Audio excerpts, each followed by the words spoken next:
All right. Good morning, everyone. All right, I'm going to give everybody a minute or two to jump on. There's a couple of people waiting. So, in the meantime, we're doing this quick training. I'm trying to make a habit of doing these on Saturday. I don't know how long I'm going to be able to because those of you that if this is your first time joining us, we are in the middle of relocating the office to Indiana. I made that announcement last week. And um, okay, good morning, good morning. All right, and one of the big concerns that come with that is, I've got kids and everything else, so it's just a bit stressful. So I'm going to try to do this as long as I can, and then there might be a pause for a week or two, and then I'll come back to it as soon as I get everything finished, set up out there. So what we are going to actually talk about here, let me just get myself situated. I'm a little off this morning. So one of the things that I do hear a lot about is, you know, clients, caregivers. How do I, for example, get somebody to how do I get somebody to work live in? How do I get somebody to work a 2 hour shift? How do I get clients to understand what my rate is? So I asked the question earlier in the week, does anybody understand what, you know, the value of perspective? So and the most common response was, I took the post down, but the most common response in general was actually that, what is perspective? What do I mean? Well, so what I mean by perspective, all right, um, it's how you frame things. All right, so let me put it in the simplest possible terms. So like there's a meme that I've seen a lot that talks about, you know, well, if we have, there's a big difference between saying, hey, good morning. I hope you get everything you want in life. You're such a good person versus telling somebody, hey, I hope you get exactly what you deserve. I've said the same thing both ways, all right, and it's a ridiculous, not ridiculous, but it's a little bit of an exaggerated example. I've said the same thing both ways. Here we are. But the what it comes down to is, one sounds a lot better than the other. So there's not much of a difference when I'm talking about perspective. So let's do this. Let me explain what I mean by this. Let's say we go to a client and our hourly rate is $25 an hour. I'm just using that as an arbitrary number. There is no rhyme or reason why. I mean, everything ranges so drastically. Parts of Mississippi and Alabama, I think, charge 18, $19 an hour still, and you've I've got clients in Washington State charging almost $52 an hour. So just 25, completely arbitrary number. But if you're sitting down and somebody says, "Hey, listen, I really love your service. Could you do it for 24 an hour?" So this is where understanding perspective and doing this mind shift, all right, mental gymnastics, whatever it is you want to call it, all right, where all of this comes into play. All right. So let's how would I handle this? So if you tell me, hey, listen, I really want to sign up with you, could you do it for 24 instead of 25? My next question is simply going to be, well, all right, how many hours a week do you really need? Oh, well, I'm getting a substantial amount of hours. I'm doing, 50 hours I'm going to sign up for because I need 40 hours a week. And then, I want to make sure somebody's here because of the commute and this, so on and so forth. So could we do it for $1 less an hour? So now, if you're watching this on Facebook, on live, leave a comment. How would you respond to somebody that did that? Would you give them the dollar? If you're watching the replay of this on our YouTube channel or on anywhere else, leave us a comment below. And also, don't forget to like and subscribe to the channel. Really helps us out. And I've noticed only about 10% of everybody is actually subscribed. So, but yeah, leave a comment below and let us know. Would you just give in and drop the dollar? Or if not, how would you respond? I'll give everybody a minute here and see if anybody wants to chime in.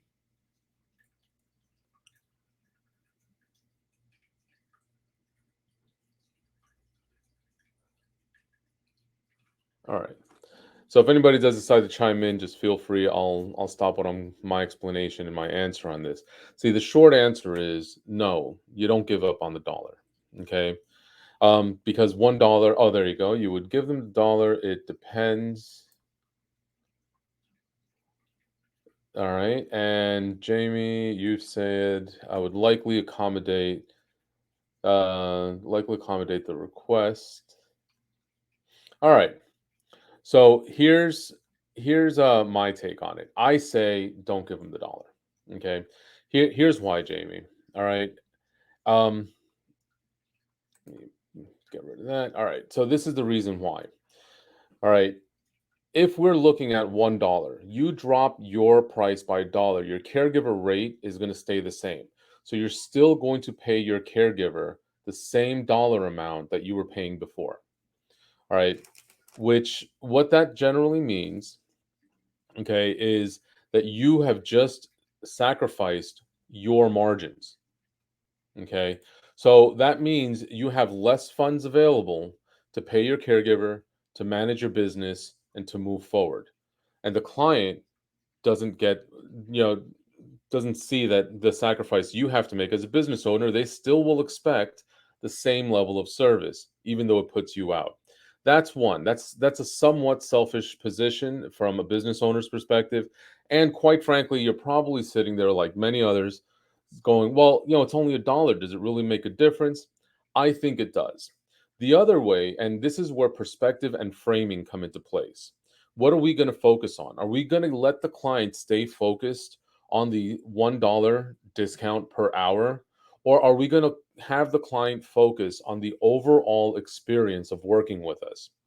So, again, I will put myself in this situation. Client says, hey, instead of 25, could we do it for 24? I'm getting 50 hours. So, my question, and this is where framing and perspective comes into play to the client. Well, that's fantastic. I appreciate that you would put this much faith in us to take care of your mom, dad, or whoever your loved one is. But I have to ask you a very simple question. A dollar discount per hour, that's about $50 with the number of hours per week.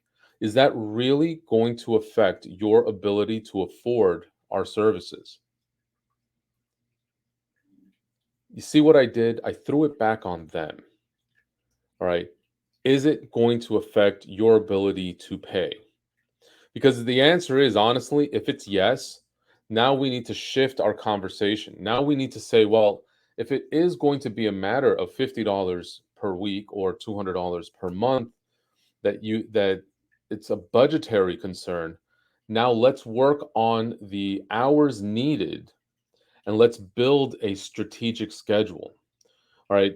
Well, do you really need all 50 hours? All right.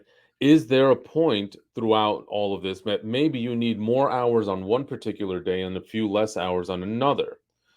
Is it that mom can't stay alone? See, now we have to look at the situation in its entirety.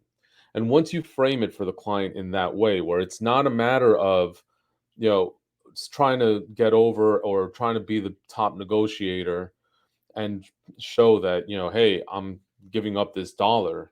Now we're showing the client that is it really a matter of $50 or is it that your overall budget cannot absorb $200? And whatever the case may be, I just might not be the right service provider for you. We might need to figure out a better solution for you. Yes, at that point, I can make the decision, Jamie, to bring the dollar down. But it really is going to depend on what the specific circumstances are. And a client, I'm going to tell you, more times than not, I've seen this.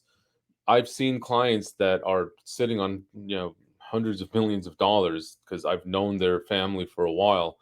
And I've sat there at the table and they've tried to nickel and dime me for a dollar or $2 per hour just to get the service less expensive.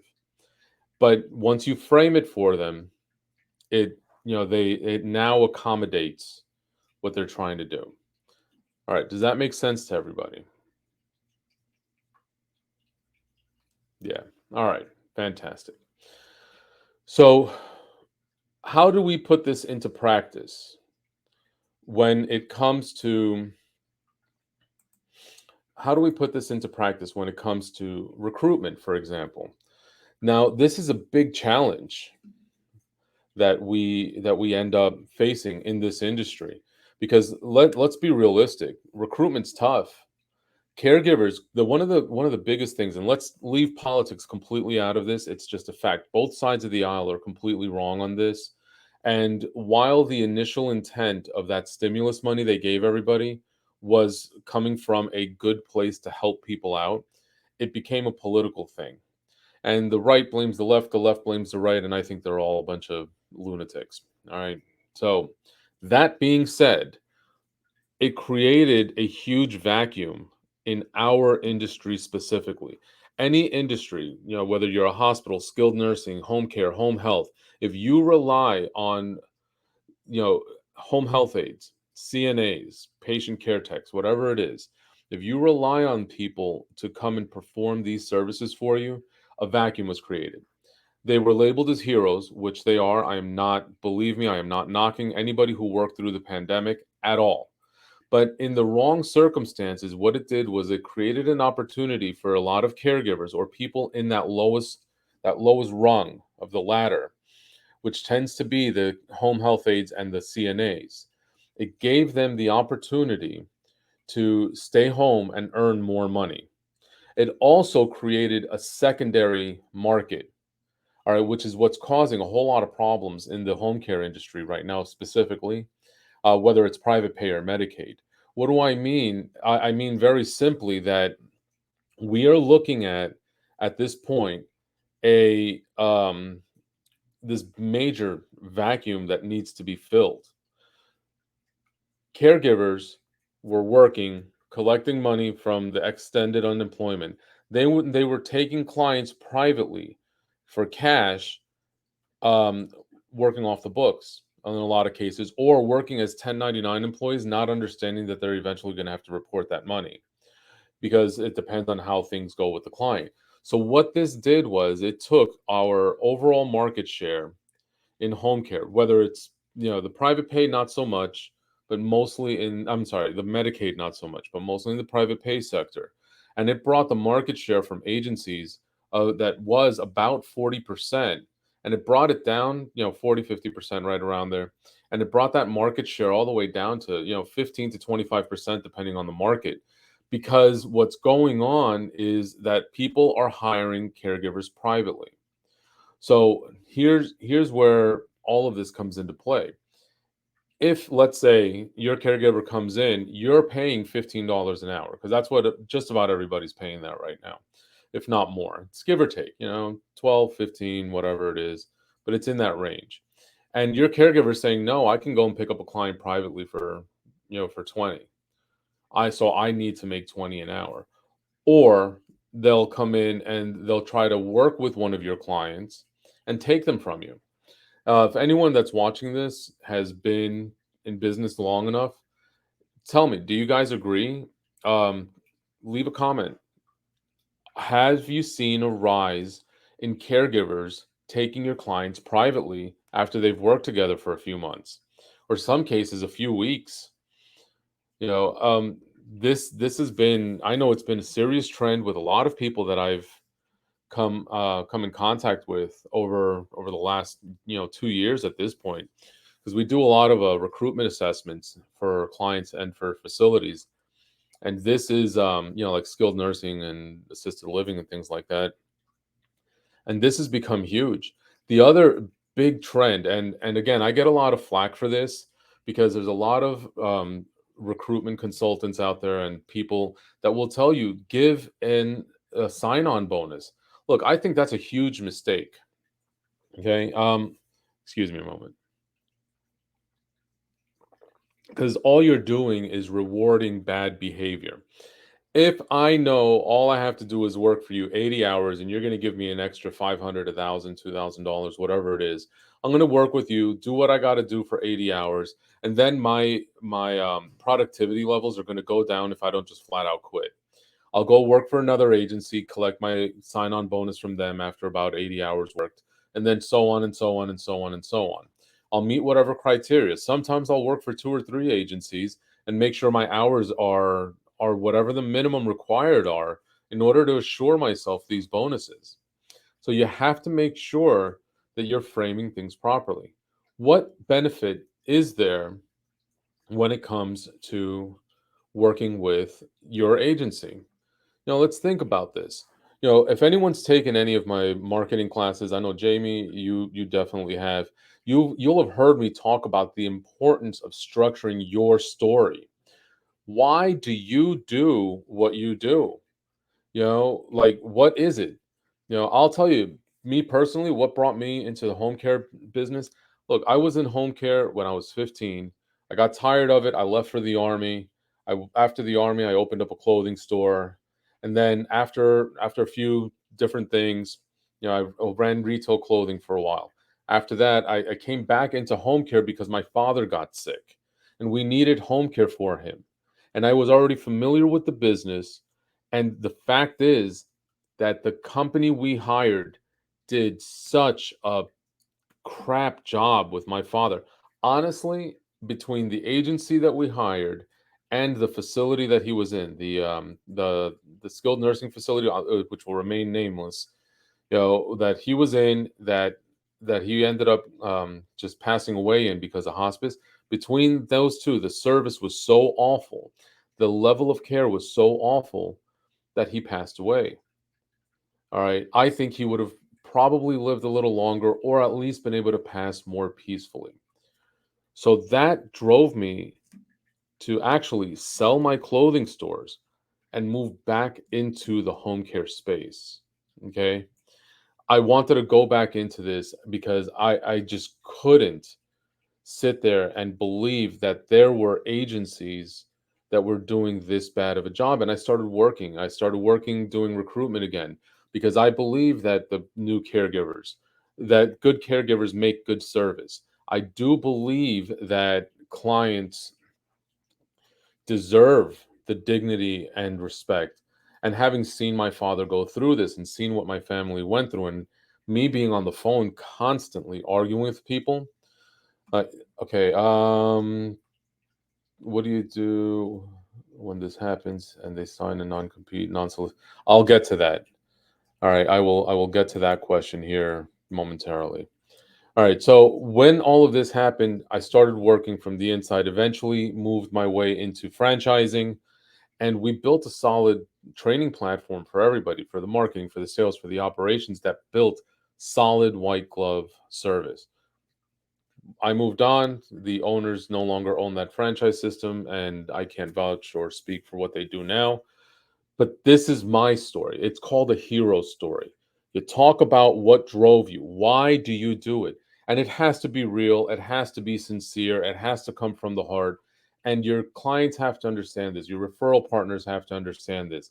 And your caregivers need to understand this because it's your passion that's going to bring more caregivers to you. It's your passion that's going to create that culture. Okay. On my business page, and I've been posting it on social media, and I'll put a link after we're done with this recording. Next week, we are doing a whole free webinar with Augusta Home Care Recruiting on culture, recruitment, and retention practices. And I'm going to be talking about this, like the needs of the caregiver. One of the needs of the caregivers for like-minded people. They want to work with people that care as much as you do. All right, so let's talk about this. So, what do you do when this happens and they sign a non-compete, non-solicitation disclosure?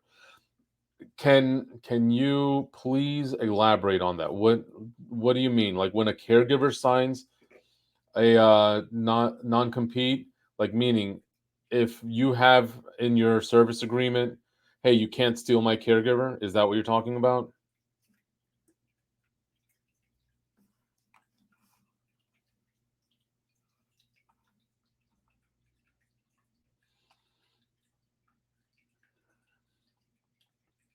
All right. So I'm going to assume that's what we're talking about.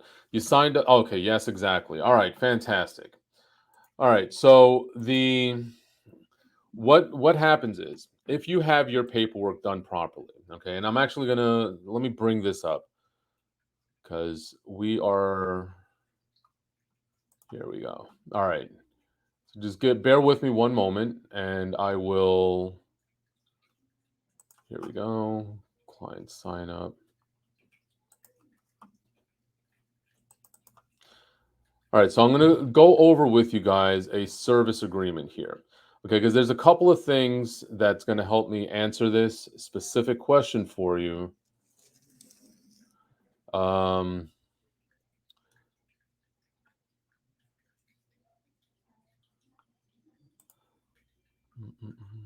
hold on.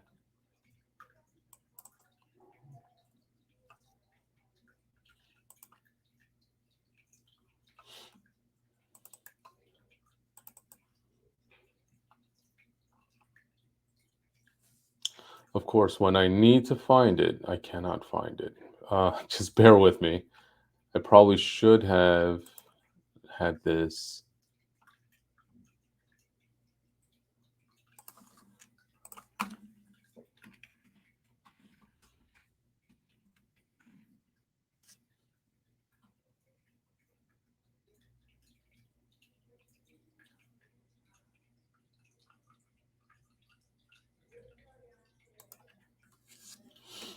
Okay. All right. So let me share my screen here with you guys, and I'm gonna go over.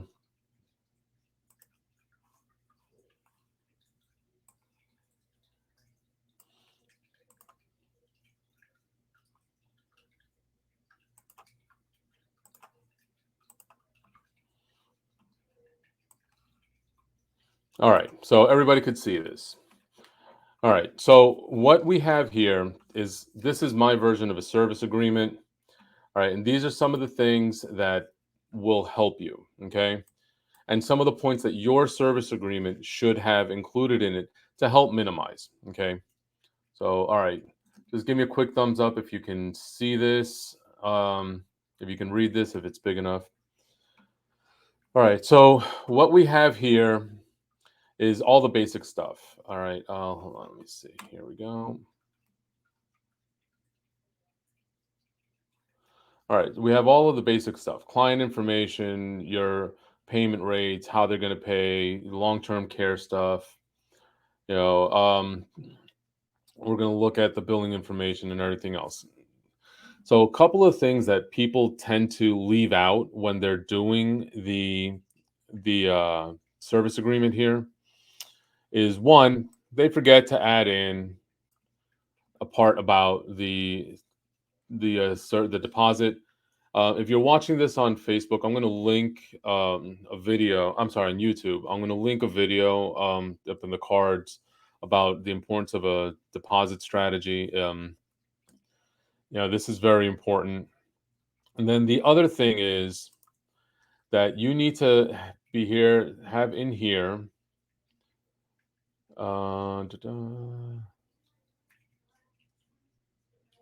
Okay. Oh, I pulled up the wrong one. In here, you should have. This is I'm sorry, this is not the right one, but there should be something in here that talks about non solicitation. All right. So essentially, the problem is that you cannot really. I think it's in the Bill of Rights. You cannot um have in there anything that will limit a caregiver's opportunity. You don't own your caregivers. All right. So as long as they understand that all of this is paid for, and that they have to do the deposit and everything else, you got to explain it to them. Let me bring up the Bill of Rights. I'm sorry, the client. Here we are. Sign up.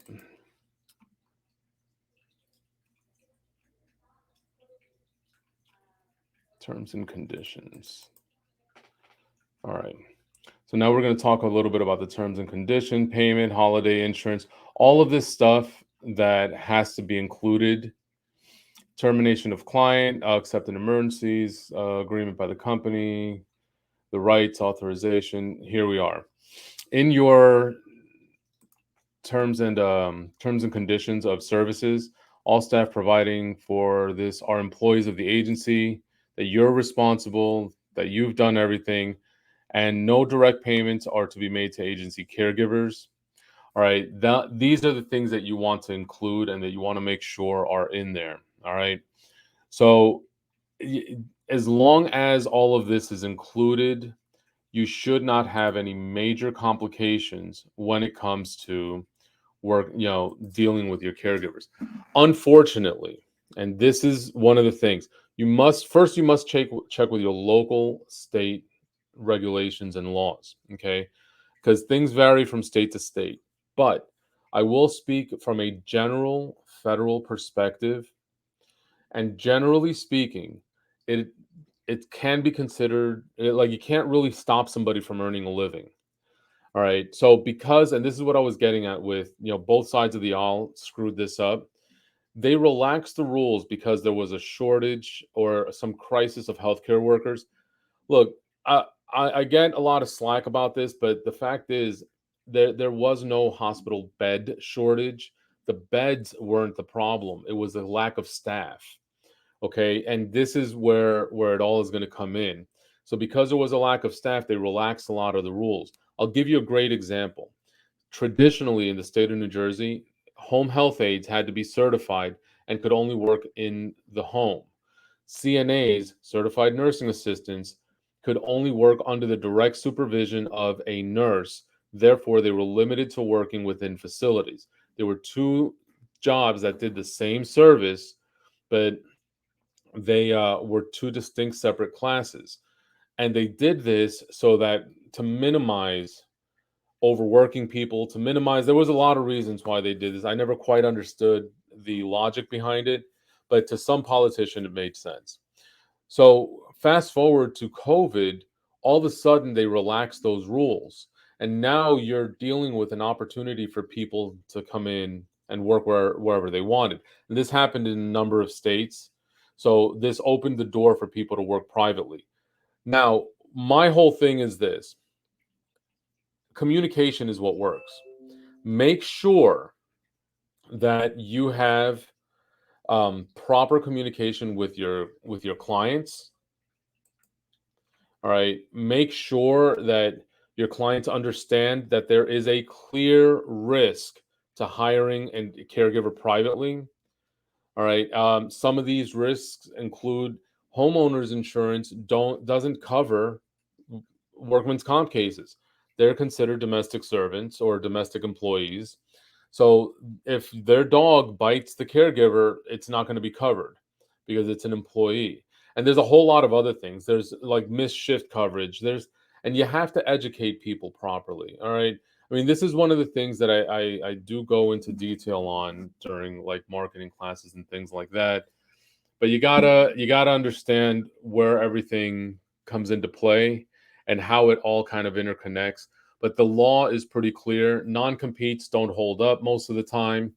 And the fact is that the you don't want to find yourself being accused of wage fixing, meaning that you're trying to stop caregivers from going to work wherever they want to go to work to control the pay rate in the local market. I think it was last year, the Department of Justice and the Department of Labor went hard after a bunch of agencies down in Texas, all right, that were doing that. They actually conspired to make sure that everybody was paying about the same, so this way they can control what they're charging, because it was getting out of hand. The caregivers were asking for too much, but because they were actively participating amongst themselves to control the wage, they were breaking the law. So that's kind of where it is, and that's kind of where it lands. You can put a clause into your service agreement. Some agencies will do this. They'll say, well, it's paramount or tantamount to stealing, and if you try to hire my caregiver, you're going to have to pay us as if this were an employment contract. The issue is that this is a client looking for services, not a facility. So it's not like you're like it's a different scenario if you were doing staffing to a local skilled nursing or assisted living. You can put in there that if they want to hire your caregiver, they have to wait a certain amount of time to make the offer, and then they have to buy out the projected loss that your agency will experience by hiring your caregiver. It's a few $1,000s, whatever it comes down to, and after a certain amount of time, it becomes invalid anyway. All right, so I hope that answers your question a little bit. Documentation, communication, and just understand that at the end of the day, unfortunately, there's not a ton you can do. There are recourses, but not many. All right. Just because especially if it depends on the state. Like, I'm gonna bring politics into it a little bit. I don't like to do this, but generally speaking, if you're in a blue state, meaning you're in a state with a primarily Democrat Party government, it tends to be more towards the employee, and states that tend are more red or more Republican Party run, they tend to favor the rules more towards the employer. All right. It's the like I'm sure we've all heard it. Certain states are right to hire and other states are referred to as right to fire. I mean, it's a joke, but it's pretty accurate. So that's really going to also depend on where you are specifically. Like you, Miss Brown, I know you're in Illinois, and in Illinois, it tends to be very heavily favoring your caregivers more than you. All right, make sense?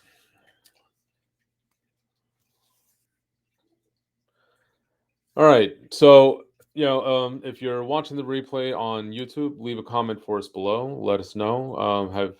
Have you run into this problem? Because it is very common, unfortunately, and it's getting more and more common because home care agencies just don't know how to educate their they don't know how to educate their clients. So I'm gonna put up on the screen here. Hold on. I'm going to put up on the screen, and we're going to go over some of the points if you want to talk to your clients about this at when you're doing the in-home or the sign-up process, or you're doing, I think some places call it sofa visit, couch visit, living room visit. I mean, there's 100 ways to call it. So let me, risk. All right, independent caregiver. All right, so if we are hold on, I lost my screen here. Okay. Okay, so here let me share with you guys so we can go over here. This is something that, those who take my marketing class, you actually get the templates of this. It's risks of hiring an independent care provider. All right, you can go over with this. Majority of independent providers are not bonded or insured. Background checks are expensive, and especially if you guys are agency owners, you definitely know that they can be expensive. The independent caregiver, the household, or the considered household employees. So taxes, Social Security, Medicare, Medicaid, all of these things that an agency normally covers, you know, um, falls on the homeowner. And should they fail to, and then that caregiver tries to file taxes as a 1099 employee, somebody can get in a lot of trouble. All right, for failing to report taxes, or the other way around. And this is something your caregiver needs to understand. If the client files that they're paying as a 1099 employee, and the caregiver doesn't report that money to taxes, they can even go to jail or prison for tax evasion.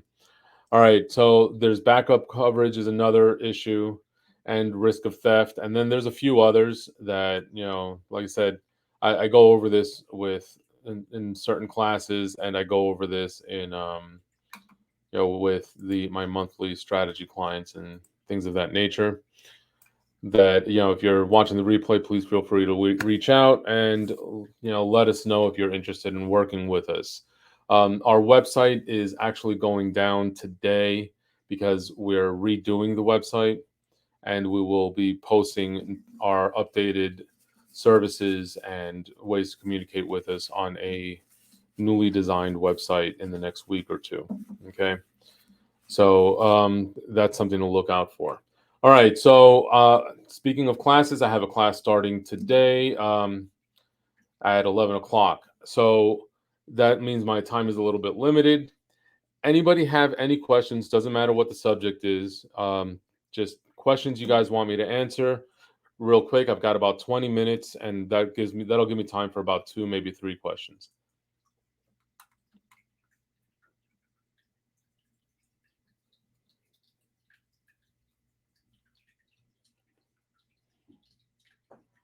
All right. While we're waiting to see if anybody's going to ask a question, um, I have a leave it. Yeah, I'll go over the 1099 process with you. All right. So, um, just a quick question, and everyone, whether you're watching us live on Facebook or you're watching the replay, does Saturday morning a good time for you guys to do these live events in the group, or class today at 11? I sent out. I have a marketing class that I was doing. It's just a 4-day workshop. Yeah, I will. I will be going into all of this here in a moment. All right. So, what class is at 11? I have a class today at 11. It's just a 4-hour quick start, no BS. Just how to get your first few clients really quickly. Some things to understand. It's a condensed version of my 4-week training class in order to make it more affordable. I'll post a link up after. Actually, if you're watching this in the group, there should be a post for it today up there. There's still a few spots available. All right, here we are now. 1099. Yes, so 1099 employees, caregivers love it. But here's the thing: if you are a home care agency owner, I will tell you the pros and cons of 1099 employees. If you are, if it works out financially better for an agency owner to to put out, to pay people 1099. That means you're just giving them, that you have them fill out a W-9. You pay them without taking any deductions out. No, let them worry about their own tax burden and everything else. You file out at the end of the year, they worry about their taxes. It saves you money on the employer burden. It brings your burden down from about 22 to, anywhere from 18 to 25%, depending on your state. It can bring down your burden to next to nothing, okay? Because they're an independent contractor. That being said, and this is the most important part, read the definition of a caregiver. They must be supervised. Anyone who is supervised and has a fixed schedule cannot be an independent contractor. You are telling them you have to be at Mrs. Jones' house every Monday, Wednesday, and Friday from 7 a.m. till 3 p.m., just as an example. Okay.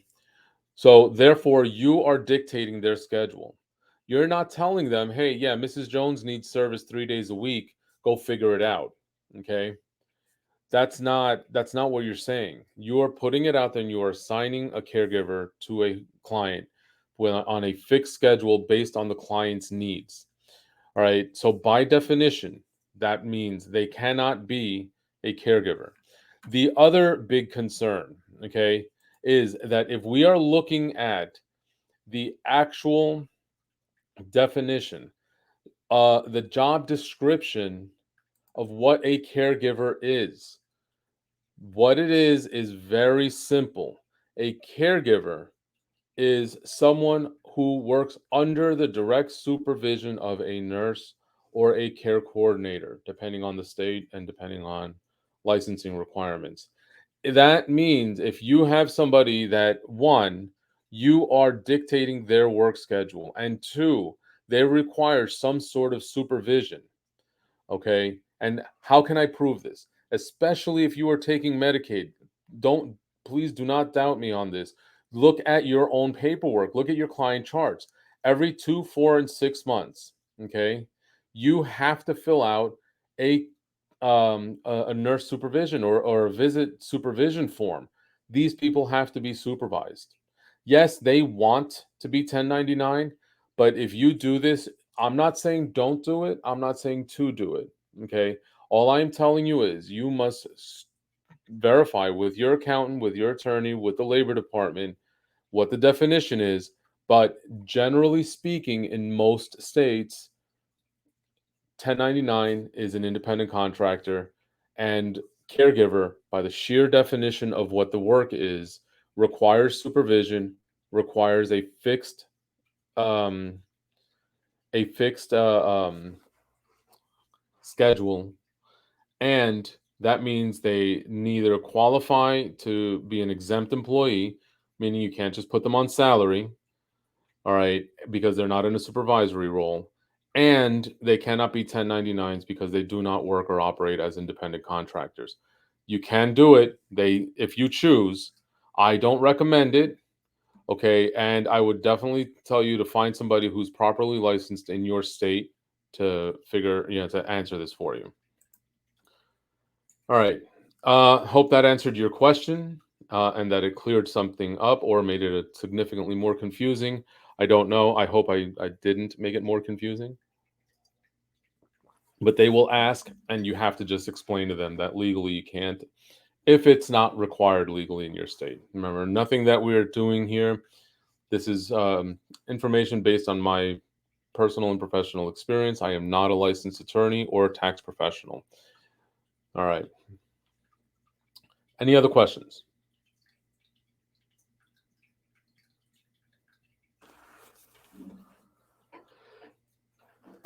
All right, all right. So, okay, so final thing, depending on when you guys are watching this, we are running just to make it clear, until the Monday, the 11th of July, 2022. So that means today, Saturday the 9th, tomorrow, Sunday the 10th, and then until the close of business, which is 5 p.m. Eastern time, on Monday the 11th, I am running a special where all the documents you need, the client signups, templates, non-state specific stuff, everything is generally created on Word documents, all the entire paperwork packet for $125, which is down from our usual rate of 350. All right. So we're doing this. If you are, find us on Facebook, shoot me an email, let me know you're interested, and I'll send you over an invoice and we can get that taken care of. Um, so again, please let me know if you guys like these Saturday morning trainings and Q&A sessions. If you do, I'll do my best to keep doing them because I'm here for you guys and I want to make sure everybody gets good value. If not, let me know what day works best for you guys, and or if you want to see any other specific type of training content, especially in the Facebook group. All right, you guys have a great rest of your weekend, and we'll talk soon. Take care.